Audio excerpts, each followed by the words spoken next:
You're welcome back. Well, it's a new dawn in Nigeria's oil and gas industry with the implementation of the Petroleum Industry Act. The Nigerian National Petroleum Corporation is now limited after fulfilling all requirements set for the incorporation. We have with us now Mr. John Iwajumogu. Iwajumogu from Ernst & Young, Energy and Gas Leader for West Africa, joining us to talk about some of the possibilities when it comes to the implementation of the PIA. Good to have you, Mr. John. Thank you so much for joining us. So, I mean, after a very long time, the PIB turned to the PIA with a lot of expectations. As an industry player, what are some of the low-hanging fruits for you in the implementation of the PIA? So it is quite an interesting period in the Nigerian oil and gas space because for the first time, we have 3 mega events all happening at the same time. The PIA, which, as you mentioned, was the PIB and was long awaited, has finally been signed.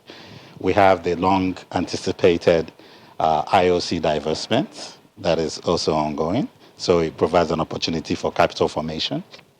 And then you also have the marginal licensing field rounds that's been completed. And that's the key way of indigenizing the oil and gas space. And that's been an avenue that a lot of companies you hear about today got into the oil and gas industry. So we have these massive opportunities happening.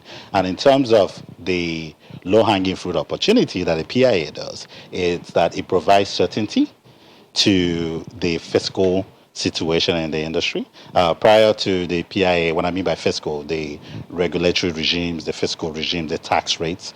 So by providing that certainty, it now allows operators to make long-term investment decisions and know what condition those investments would come into.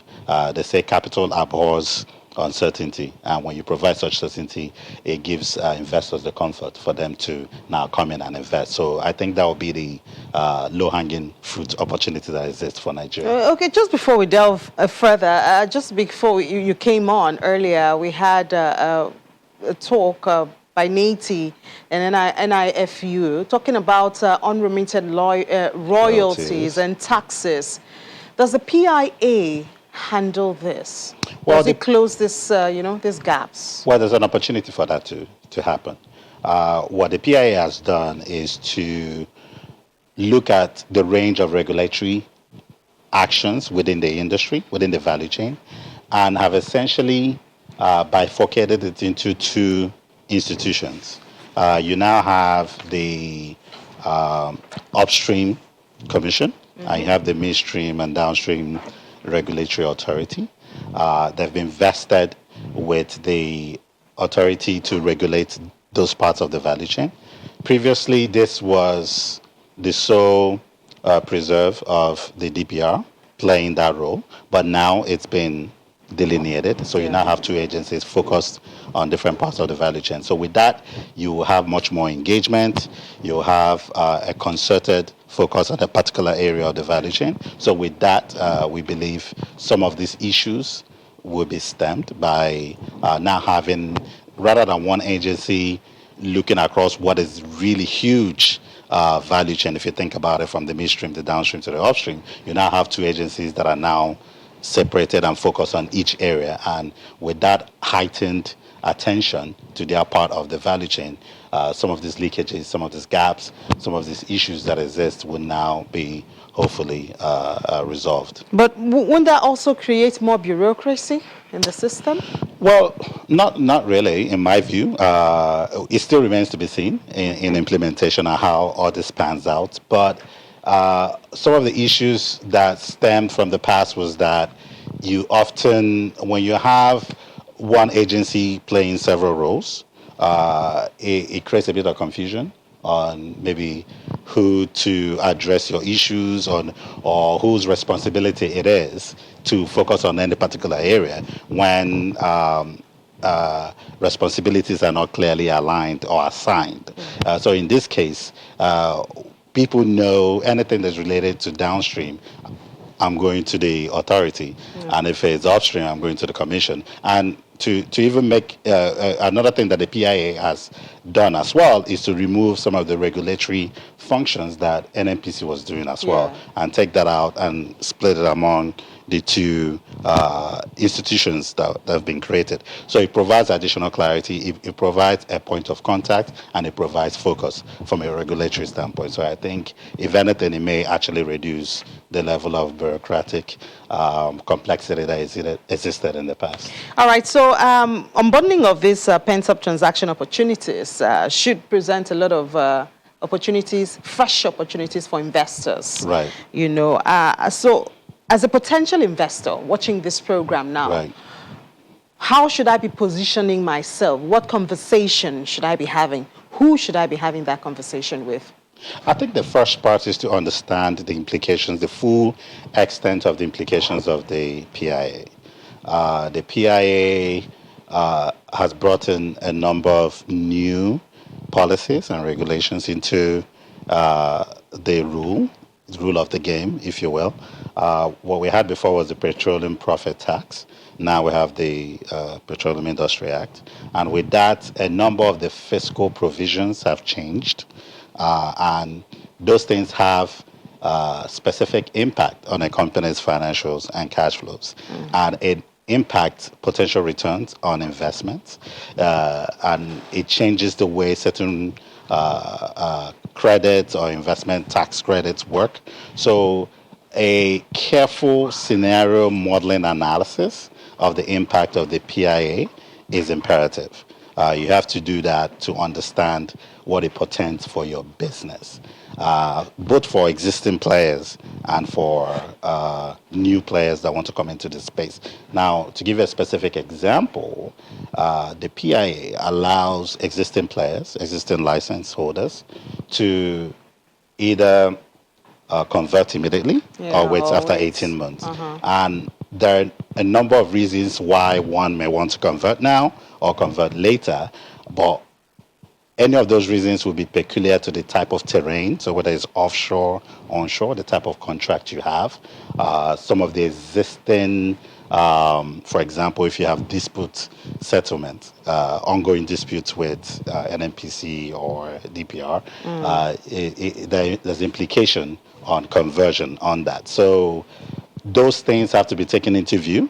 And that's why we recommend doing a scenario modeling analysis to understand what the implication will be on your specific licenses. And after you've done that, then you'll have a more informed view on how to proceed. So ultimately, understanding the implications of the PIA is very key. Yeah, and a lot to understand. And a lot to understand. A lot to understand. It's a very comprehensive bill act that has the potential to completely transform. And the already landscape. we're hearing of amendments. Well, for a wide-reaching act of that nature, invariably there's going to be areas that will be broad, will require subsidiary regulations, or will require operating guidelines, so that practitioners will know how to apply it.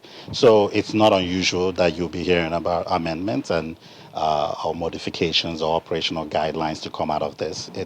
It happens once you have an act of this magnitude. So that's going to happen. And therein lies where implementation is key on the government side, in making sure that we provide as much clarity as you can, so that there will be certainty on what to on what I to hope we won't expect. have a lot of cases, court cases coming from this. When we talk about interpretation, and this group has this perspective, and this group has another perspective, and you start seeing cases in court. It will be very important for a sensitization session to be held, and quite frankly, a lot of that happened going into the PIA.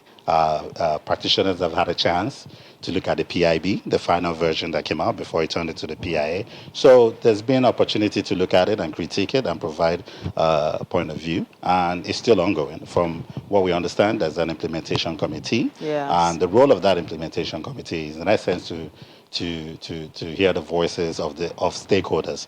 Are they And meeting with there's stakeholders? been sessions, yes. There's been sessions. We've made presentations to the implementation committee on what we're hearing from our clients and our point of view, and I know other organizations have done that as well. So that is ongoing. Okay, one interesting area that a lot of people, myself inclusive, would have loved to see addressed in the PIA would have been the issue of subsidy.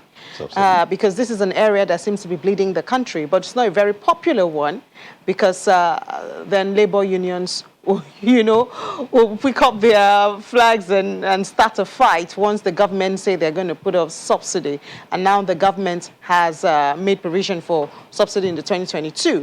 And yet economists keep saying this is bleeding the country dry. We want infrastructure. Where do we get the money from? And this is not categorically captured in the PIA. So it leaves it kind of a gray area, uncertainty. Well, you can say that the subsidy question, it's an above the industry, it's more of an economic decision that the country has taken. And probably the PIA wasn't the place to address this, really, because the PIA is really addressing people who are invested and operating in the sector. The whole subsidy issue now is outside of that and how it impacts consumers and it impacts everybody else. But, but it's more of an economic decision that the government have taken, and it's one that I think the government would take a look at the pros and cons of it and try to find a better way. But what do you think about the subsidy? The subsidy? I don't work for the government, so I'm not seeing the full the I'm talking to you as a Nigerian now. As a Nigerian? Exactly. Well, there are reasons. So economic decisions, right? There's no silver bullet.